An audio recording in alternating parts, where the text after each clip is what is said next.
आज मी माननीय जिल्हाधिकारी यांच्याकडे पत्र जे दिलेलं आहे की पालघर जिल्ह्यामध्ये मोठ्या प्रमाणात 2 दिवसापासून पाऊस पडतो, अवकाळी पाऊस, आणि इथे मोठ्या प्रमाणात या जिल्ह्यामध्ये भात शेती लावली जाते.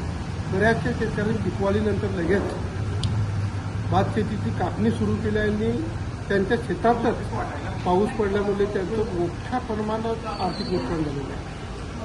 आज अशी परिस्थिती आलेली आहे की शेतकरी काही प्रमाणात काही ठिकाणी उसने वगैरे पैसे घेऊन त्यांनी ते शेती लावली होती, परंतु पूर्ण त्या ओला दुष्काळामध्ये पूर्ण शेतीचं नुकसान झालेलं आहे. त्यामुळे मी जिल्हाधिकाऱ्यांकडे मागणी केली की तात्काळ पंचनामे करून त्यांना त्वरित मदत करण्यात, त्या संदर्भात आपण योग्य ते पावलं उचलावी तशी मदत अशी मी त्यांच्याकडे हे केलेलं आहे आणि त्यांनी ग्वाही दिली. पण माझी शासनाकडे अशी सुद्धा मागणी आहे की या जिल्ह्यामध्ये सर्व ठिकाणी मोठ्या प्रमाणात पाऊस पडल्यामुळे शासनाने जर सकारात्मक आणि शेतकऱ्यांच्या हिताच्या संदर्भात भूमिका घेतली तर मला वाटतं या जिल्ह्यामध्ये नक्कीच ओला दुष्काळ लावावा अशा पद्धतीची मी शासनाकडे सुद्धा मागणी करतो. आणि शेतकऱ्यांना एक शासन आपल्या पाठीचे असं ग्वाही द्यावी शासनाच्या माध्यमातून.